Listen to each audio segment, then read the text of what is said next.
On the night of April 20th, 1944, Japanese radio operators picked up a faint signal somewhere over the Central Pacific. The tone was calm, clipped, professional, unmistakably American. A call sign came next, then another, and then, in the static, a voice that should have been impossible to hear. It belonged to a fleet that was already dead. Months earlier, Imperial Navy intelligence had reported the destruction of several U.S. carriers and cruisers. Task Force 58, the beating heart of the American Pacific Command, had been declared neutralized. Its ships, according to every chart and communique in Tokyo, lay at the bottom of the ocean. And yet, on that April night, their radio frequencies flickered back to life. The same operators, the same chatter, the same coded brevity of men who knew the routine of war too well to fake it. At 23:14, a Japanese analyst in the radio room of the combined fleet headquarters in Tokyo wrote in his logbook, "Signal matches carrier Yorktown's group network. Confirmed repeat transmissions on same wavelength.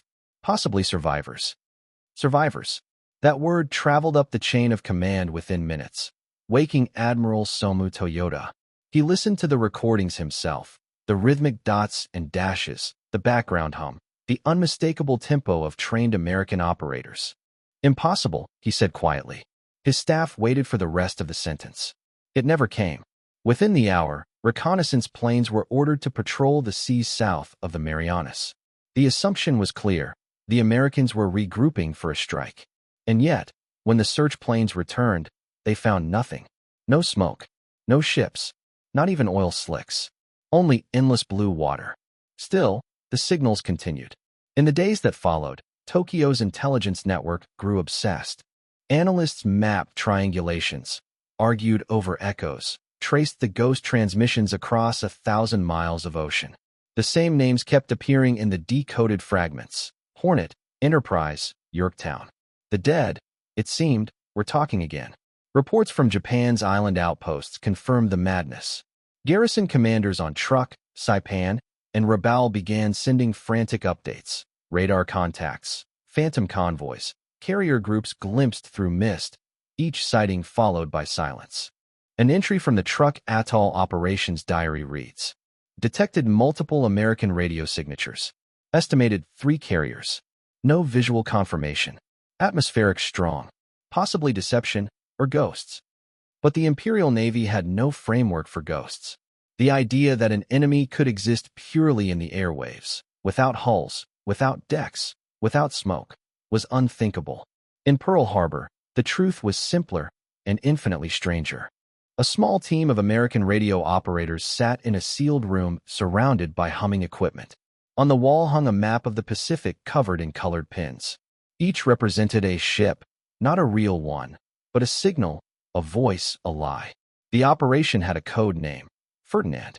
Its goal, to convince the Japanese that the U.S. Navy was preparing to strike where it never intended to go. The men inside the room weren't soldiers in the traditional sense.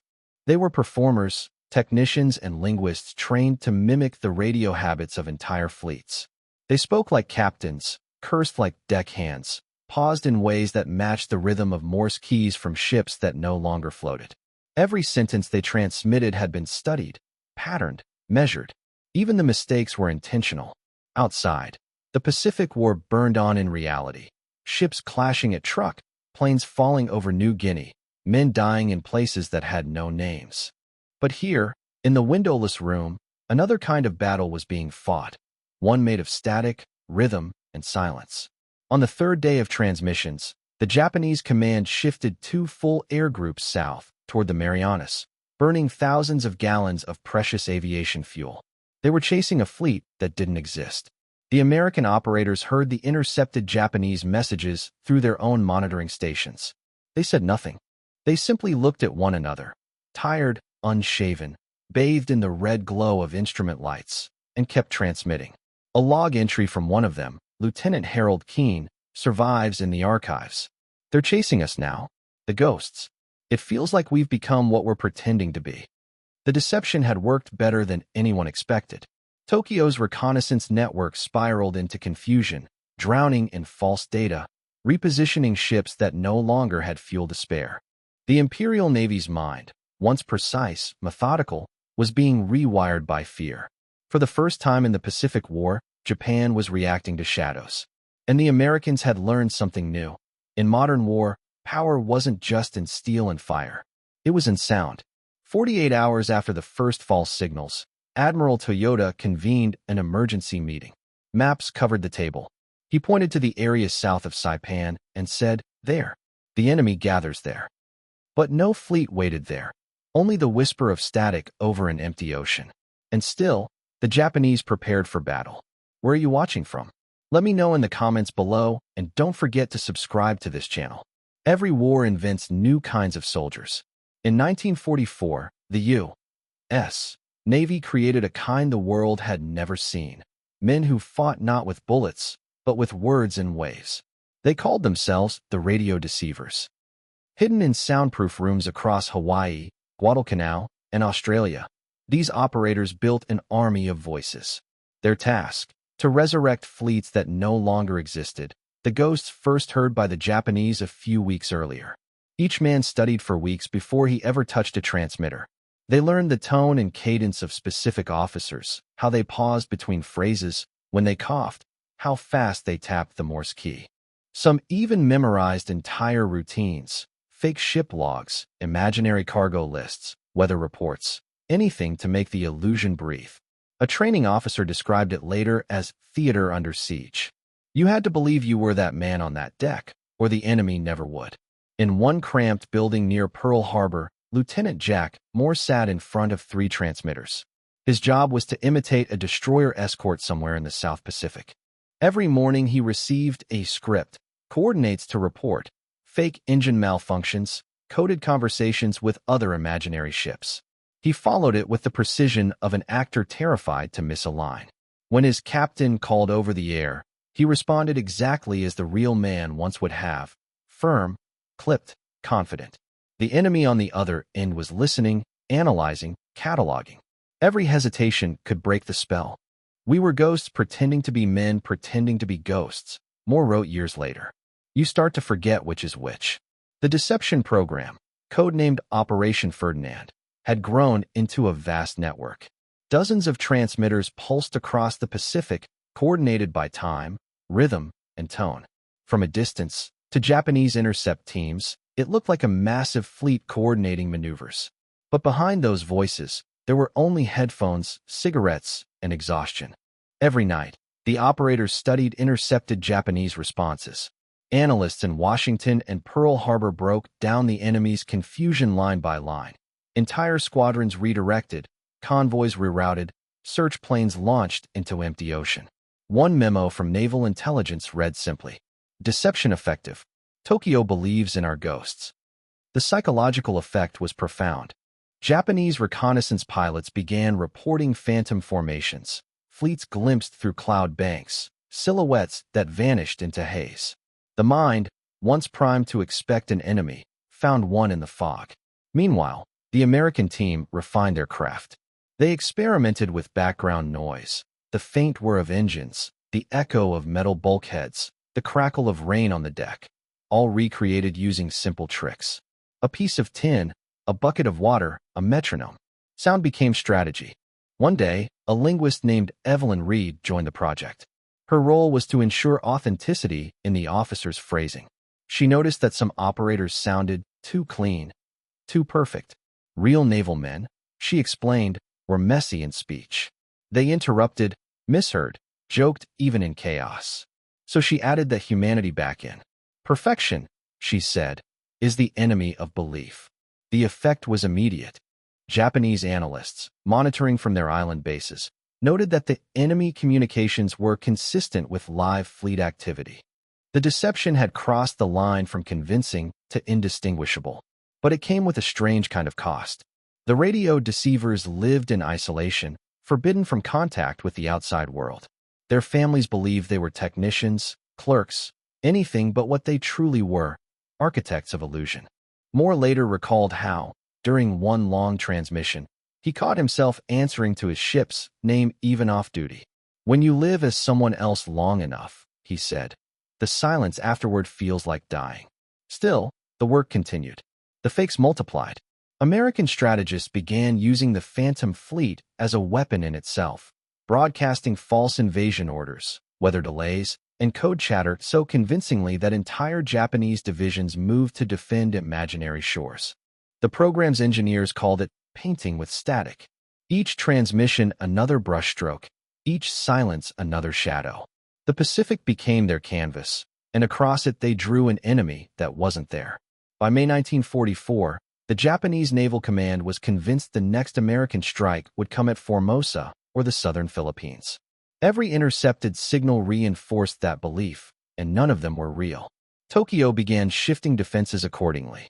2 divisions redeployed from the Marianas. Carriers moved south. Fuel stores dwindled. And still the Americans spoke through the ether, calm and steady, as if leading an invisible armada into the unknown.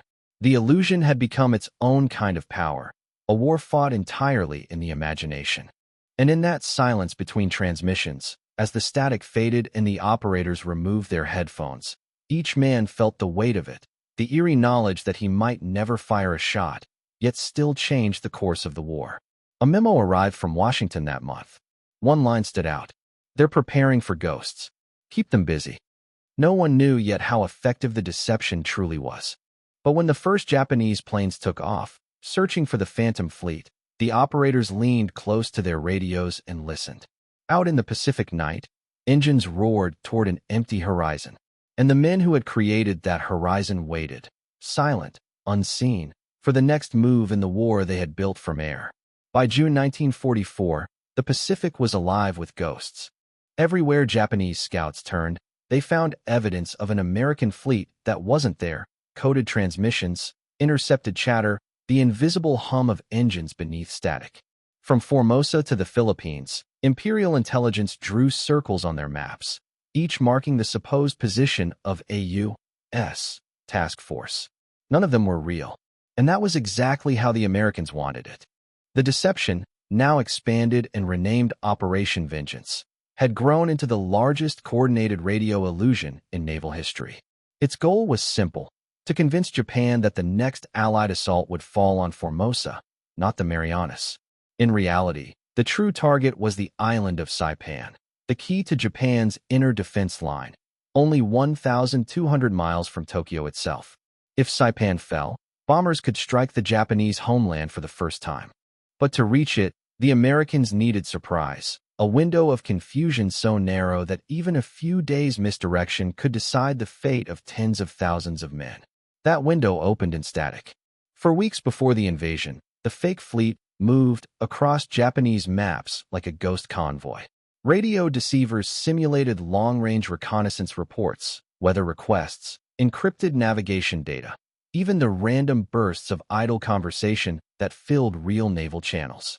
A Japanese intelligence log dated May 30th reads, "Enemy activity detected near Formosa. Estimated strength: 3 carriers, 8 cruisers, 12 destroyers. Likely invasion within 10 days." The fleet described there never existed. But because the pattern of communication matched known American procedures, Tokyo believed it completely. In the South Pacific, young pilots of the Imperial Navy received orders to prepare for the decisive battle.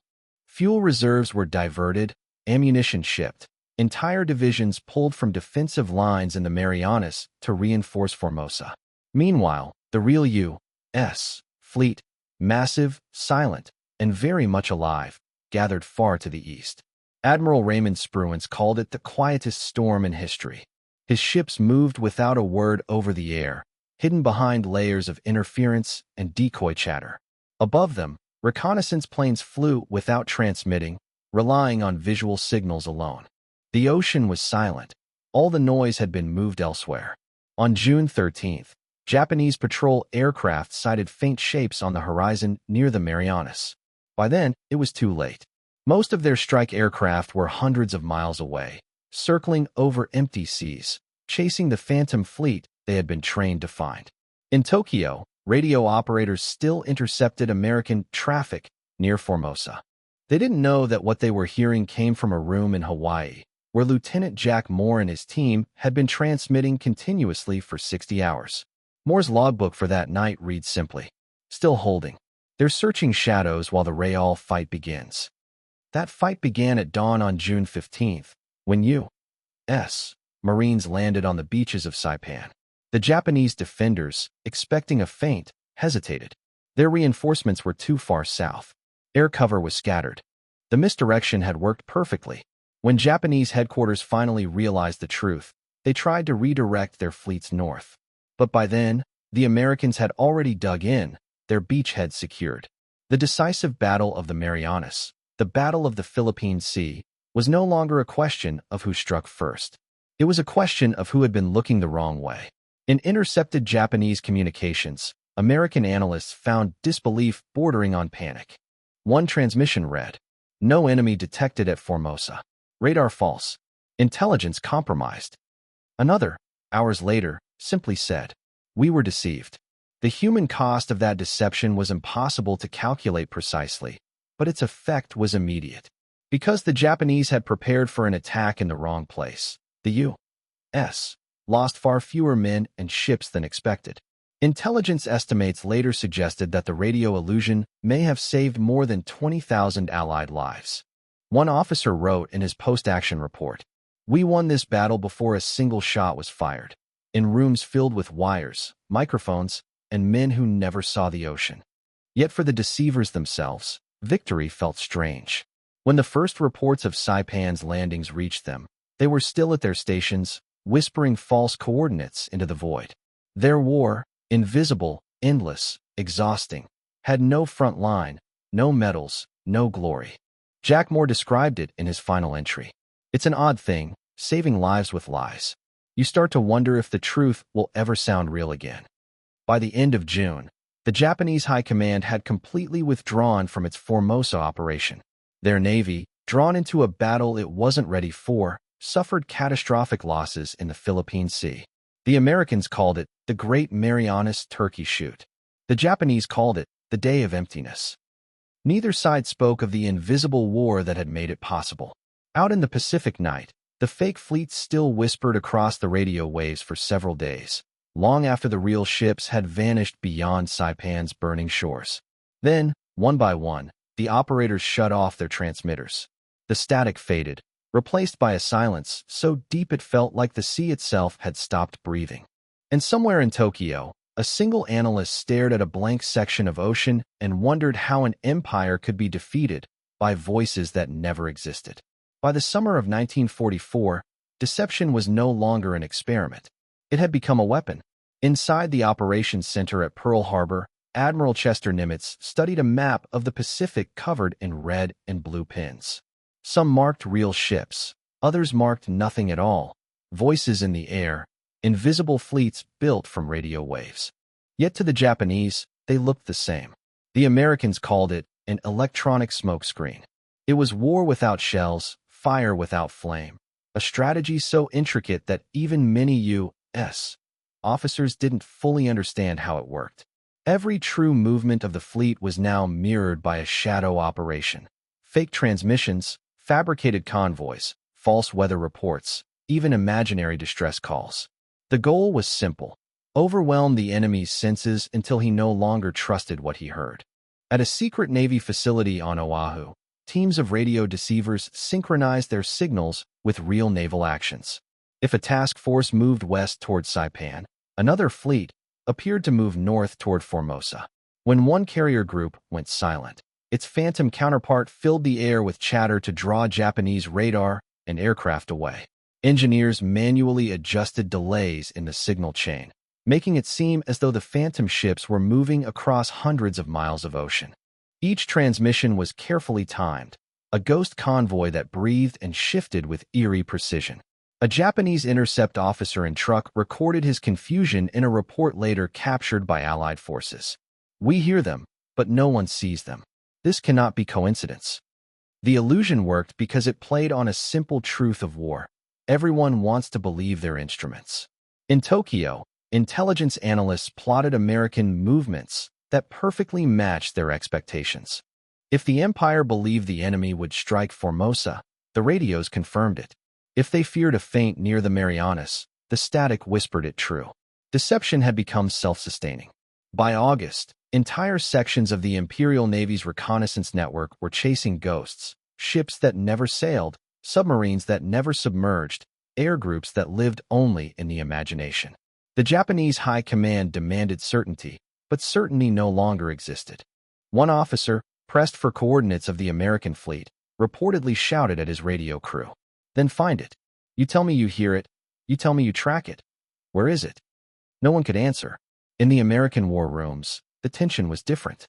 The deceivers lived by seconds, calibrating the timing of each click, each pause. They sweated over machines, hands trembling as they adjusted dials. One wrong rhythm could reveal the ruse.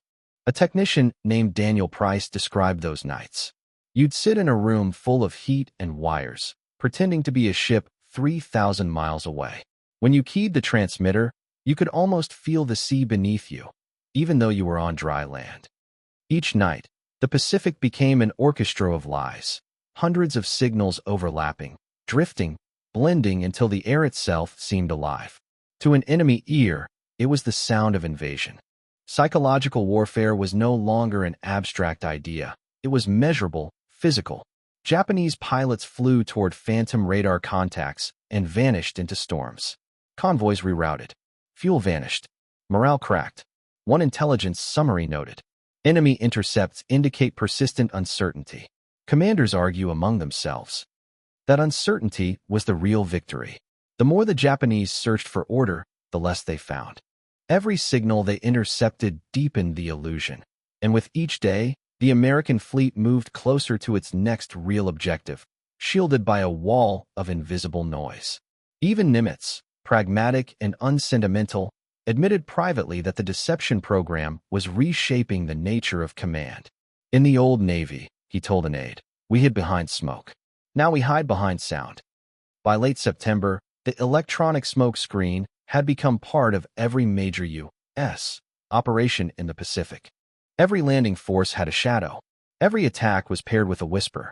The deception units even learned to mimic the unpredictable, the random mechanical failures, the misfires, the casual human errors that made radio chatter feel alive. Meanwhile, Japanese morale began to fracture. Frontline units blamed intelligence for false reports. Intelligence blamed faulty equipment. Equipment officers blamed the weather. But no one dared admit the truth, that they were being beaten not by superior numbers, but by superior imagination. Captured diaries after the war revealed the psychological toll. A communications officer from the fleet at Palau wrote, "We fight ghosts. Every time we think we hear the enemy, he disappears. It is as if the ocean itself has betrayed us." The Americans, of course, knew exactly what they were doing. Deception was not chaos. It was precision, engineered confusion. Every phantom fleet was placed with surgical intent, drawing Japanese eyes away from what mattered most. Then, 1 week later, that precision would mask something far larger than a single operation, something that would decide the Pacific's fate. In early October, Japanese analysts began detecting yet another massive wave of radio signals, stronger and more concentrated than before. The entire Imperial Command prepared for a decisive confrontation off Formosa. They didn't know that what they were hearing, the heartbeat of the Phantom Fleet, was hiding something colossal behind it. The largest naval battle in history was about to begin. October 1944. The sea east of the Philippines shimmered with heat and deception. In Tokyo, Imperial Navy headquarters buzzed with activity. Reports flooded in. Massive American radio traffic detected near Formosa, multiple carrier groups on the move, coded orders pointing to a major offensive. Every signal confirmed what Japan already believed. The United States would strike Formosa next. But the signals were lies. They were the voices of Operation Forager Ghost, the final, perfected evolution of the Phantom Fleet. The real American target was the Philippines, Leyte Gulf, the key to cutting Japan's empire in two. Yet as the true invasion force gathered in silence, the air around Formosa pulsed with false transmissions. It was the largest illusion ever built at sea. Dozens of transmitters, spread across thousands of miles, mimicked entire carrier groups, call signs, coded exchanges, radar sweeps, even emergency beacons. Engineers had refined the technique to an art. Each delay, each echo carefully crafted to sound like motion across open water.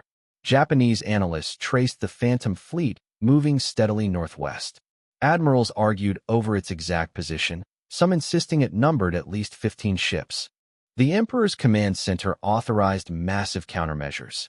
Air squadrons, torpedo bombers, submarines, all rushing to intercept what they thought was the main American force. Meanwhile, off Leyte, the real fleet advanced unseen. Admiral William Halsey's ships cut through the dawn haze, radio silent. No transmissions, no radar pings, nothing to give them away. They moved beneath the cover of ghosts.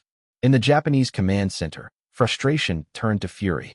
Pilots returned with conflicting stories, clouds of smoke on the horizon, radar echoes that vanished, phantom flashes in the night sky. The more they searched, the more the Pacific itself seemed to twist around them. One Japanese officer, Lieutenant Yamada, recorded in his notebook, "We fought the air. The enemy was there, and then gone. We cannot fight what we cannot see." By October 20th, as the first American landing craft hit the beaches of Leyte, Tokyo still believed the main fleet was hundreds of miles away.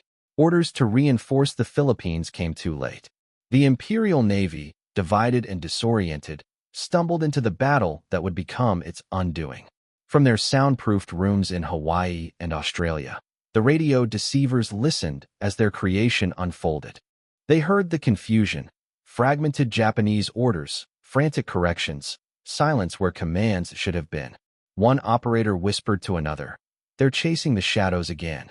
On the afternoon of October 23rd, the Japanese fleet finally realized the truth. Radar confirmed it. The real enemy was at Leyte. But by then, the trap was already closed. The Battle of Leyte Gulf, the largest naval battle in human history, had begun. Across the Pacific, 3,000 ships clashed in fire and thunder. The water boiled with shrapnel and oil. Yet even in the chaos, the echoes of the Phantom fleet still lingered, drawing planes and ships toward nothing. Admiral Takeo Kurita, commanding one of the Japanese task forces, would later write in his diary, "We fought a shadow. The real enemy came from where we did not look." For the American radio operators, it was an eerie kind of victory. They had never fired a weapon, never seen the battle, but they had shaped its outcome. The deception had forced Japan to fight blind, to burn fuel and lives chasing illusions across an empty ocean. In the aftermath, intelligence analysts estimated that the Phantom operations diverted nearly half of Japan's available air strength away from Leyte. The cost of the deception was measured not in ammunition, but in hours of static, code, and silence. A Navy memorandum summed it up in one line. The ghosts opened the door to the Philippines.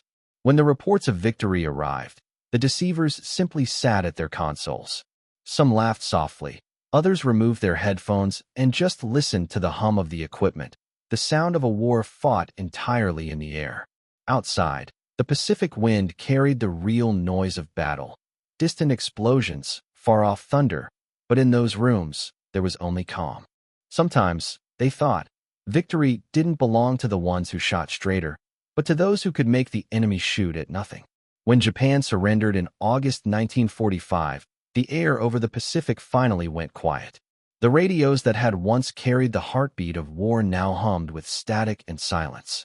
For the first time in years, the operators could take off their headphones and hear the sound of nothing. In Tokyo, Allied intelligence officers sifted through warehouses of captured documents, logs, transcripts, decrypted messages. Among them were the records of the Imperial Navy's radio monitoring divisions, pages of signals, coordinates, and intercepted transmissions. Each line carried the same strange pattern, a war fought against something that had never existed. A Japanese analyst, reviewing the data after the war, reportedly said, "Half of the fleet we fought was a lie." It was true. Across the Pacific, in the archives of the U.S. Navy, the details of the deception operations, Ferdinand, Forager Ghost, and the rest, were unsealed. They revealed the scale of what had been done. Thousands of hours of fake transmissions, hundreds of men and women performing as Phantom officers, entire squadrons of ships that lived only in the ether. An American post-war report stated, Operation Ferdinand accounted for 70% of Japanese fleet misallocation during mid-1944. That statistic meant something larger than numbers. It meant lives saved, Marines who made it ashore without opposition, convoys that never met an ambush, pilots who flew missions into skies already emptied by confusion. The deception had rewritten the nature of combat. For the first time, victory had been achieved not only through strength, but through belief, the manipulation of what the enemy thought was real. One of the surviving operators, Jack Moore, was interviewed years later. He was an old man then, his voice still low and deliberate, as if he were afraid of breaking radio silence. "We fought whispering," he said, "and that whisper killed an empire." He described how the deception units disbanded after the war. The rooms were emptied, the transmitters dismantled. But he remembered the final moment, the last broadcast. The officer in charge had simply said, "Transmission complete." Then he switched off the power. The silence that followed, Moore said, felt heavier than any sound he had ever heard. That silence was the true end of the Pacific War. In Japan, the realization spread slowly. Interrogations with senior officers revealed a mix of disbelief and shame. They had prepared entire fleets to fight shadows, diverted their fuel reserves toward phantoms, and sent men to die chasing ghosts across the sea. One admiral admitted, "We believed what we wanted to believe. They gave us the enemy we feared, and we accepted him." For the Americans, the lessons of the Phantom War became the foundation of something new. Military colleges studied the operations in detail. Engineers began designing advanced radio systems that could jam, mimic, or deceive on command. What had begun as improvisation evolved into the doctrine of electronic warfare, a new battlefield made of sound and signal. In 1947, a classified Navy memorandum described it simply: "Future wars will be fought first in the ether." From that seed grew the early forms of cyber warfare, signal intelligence, and strategic deception, the invisible front lines that would shape every conflict to come. But for those who had lived it, the moral weight remained. Many of the deceivers struggled to reconcile what they had done. They had never fired a weapon, yet they had caused destruction all the same. They had lied for peace, and it had worked. Evelyn Reed, the linguist who once coached operators to sound human, wrote in her diary years later, "The war in the air was the mirror of the human mind. We did not defeat armies, we defeated perception. And I still wonder, what part of us did it change?" In time, most of the records were declassified. Historians pieced together the story: the phantom fleets, the ghost transmissions, the quiet rooms where men pretended to be ships. They called it the War of Echoes. Yet, even decades later, no one could fully grasp how something so intangible could alter the course of history. The deception had begun as a trick, an illusion, but it ended as a revelation. It proved that in modern war, control of reality itself could be the ultimate weapon. As one post-war Navy analyst concluded, "We learned to win without firing. The weapon was trust, and we used it against those who believed too much." The last surviving deceiver died in 1982. Among his possessions was a worn notebook. On its final page, written in fading ink, were just 5 words: "The ghosts were never gone." And that was true, because every war since, every rumor, every broadcast, every unseen signal, still carries their echo. Sometimes, the deadliest enemies aren't the ones standing before you, but the ones you create yourself.